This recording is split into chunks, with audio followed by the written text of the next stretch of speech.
कैसे हैं आप सब? आप सभी का बहुत बहुत स्वागत है हमारे इस चैनल सीयूईटी पॉइंट पे। सीयूईटी की कंप्लीट प्रिपरेशन, तैयारी, मॉक टेस्ट और इसकी स्टडी मटेरियल कंप्लीट आपको यहां मिल जाएगी। चैनल सब्सक्राइब करके रख लेना, क्योंकि सारा अपडेट और सारी चीजें आपको हमारे व्हाट्सएप, टेलीग्राम पे, साथ ही साथ यहां पे भी हम अपडेट आपको देते रहेंगे।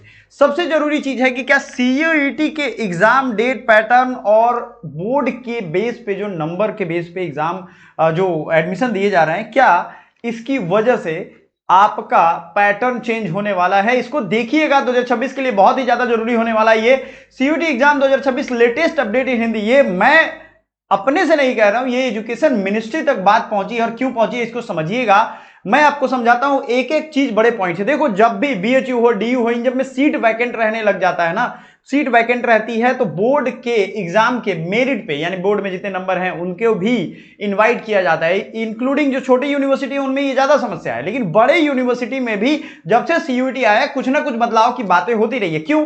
क्योंकि जब भी सीट वैकेंट रहेगा, सपोज दैट दिल्ली में अकेले अगर हम देखें तो 70,000 सीटें मतलब भरनी होती हैं, लेकिन मैक्सिमम 50% से ज्यादा सीट पे जब लगता है लैगिंग होने, लोग इंटरेस्ट नहीं दिखाते हैं, सब्जेक्ट उनको मनचाहा नहीं मिलता है, या जो लेस पॉपुलर कॉलेज है जब उनमें एडमिशन नहीं मिलते हैं, तो सबको टेंशन होने लगती है।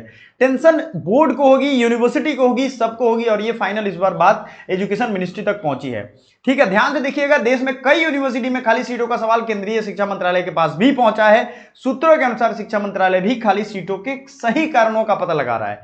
सीयूईटी यूजी में खास करके, पीजी में भी, एमजीसीयूबी में जाओगे आप, यहां पे भी ग्रेजुएशन के मार्क्स के बेसिस पे एडमिशन की बात हुई थी, लेकिन यूजी में खास करके, चूंकि यूजी में सीट ज्यादा होता है ना, तो ये सवाल उठना लाजमी है। 2025 में 4 जुलाई को सीयूटी का रिजल्ट आया था। अब सोचो, 4 जुलाई का आपका रिजल्ट आया है, अभी तक कहीं कहीं एडमिशन चल रहा है, किसी भी तरीके से हो जाए इसलिए।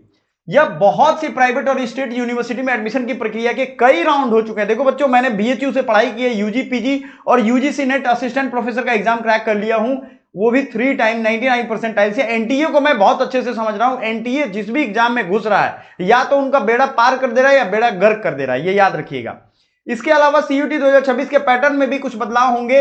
ये मंत्रालय की एक कमेटी बोर्ड एग्जाम के नंबरों को अहमियत देने की सिफारिश करेगी, नहीं करेगी, फाइनल बात इस पे क्या होती है बोर्ड ही बताएगी। लेकिन ध्यान दीजिएगा, इस बात की समीक्षा की जा रही है, क्या एग्जाम को और बेहतर तरीके से करवाया जाए। एग्जाम का रीच कम हुआ है। सबसे पहले जब सीयूटी आया था, 2022 की बात है, उस समय बहुत सारे बच्चों ने फॉर्म भर दिया था सीयूटी का, यानी 15, 16, 17 लाख से ये डेटा गिर करके आज 12 से 14 लाख के बीच में रह रहा है। तो कहीं ना कहीं सीयूईटी के प्रति इंटरेस्ट कम हुआ है लोगों का। डीयू भी करा सकता है सीयूईटी। अब देखो, दिल्ली यूनिवर्सिटी का एग्जीक्यूटिव काउंसिल के सदस्य राजपाल सिंह पंवार का कहना है कि अगर ग्रेजुएशन कोर्सेज में दाखिले के लिए सीयूईटी का आयोजन करवाना है तो फिर परीक्षा के शेड्यूल में बदलाव करना होगा। 2025 में 13 मई से 4 जून तक परीक्षा हुई, उसके बाद 4 जुलाई को रिजल्ट आया। तब तक बहुत सारे छात्र दूसरी जगह एडमिशन ले चुके थे। जाहिर सी बात है, अपनी पसंद की यूनिवर्सिटी में वो एडमिशन लेने के लिए रिफंड कराना, डॉक्यूमेंट की वापसी, तमाम सारे समस्याओं से जब फंसेंगे तो एडमिशन कहां से लेंगे। अब सोचो, 4 जुलाई को आपका रिजल्ट आ रहा है, देश का इतना बड़ा एजेंसी है, इसको इतना बड़ा ठेका दे दिया है और मैनेजमेंट कुछ नहीं है। तो उनका कहना है कि डीयू खुद अपना एंट्रेंस टेस्ट भी करवा, जैसे बीएचयू का अलग होता था। हम लोगों ने जब एडमिशन लिया था तो बीएचयू का अलग एंट्रेंस होता था। ये 2022 से बाद ये सिस्टम चेंज हुआ है।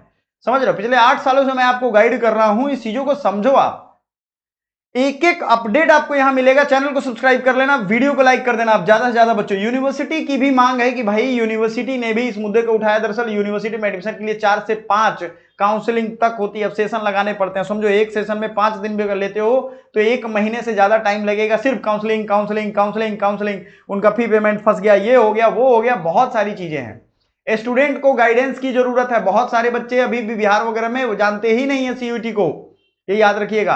छात्रों की काउंसलिंग भी बड़ा फैक्टर है। ऐसे छात्रों की कमी नहीं है जिन्हें पता भी नहीं होता है कि उनके लिए सही विकल्प क्या है। शिक्षाविद और वीएसपी एजुकेशन सोसाइटी के चेयरमैन, इनका कहना है कि काउंसलिंग पर, स्कूली छात्रों की काउंसलिंग पर जोर देना जरूरी है, जो एक बड़ा कदम है। स्कूलों में ही अगर छात्रों का गाइडेंस देंगे तो हायर एजुकेशन में उनकी दिक्कतें कम होगी। बहुत बच्चे को पता ही नहीं है सीयूईटी होता क्या है। तो इसके लिए हम भी एक आह्वान करने वाले हैं, अपने स्कूल फ्रेंड्स इन सबों को शेयर करिएगा।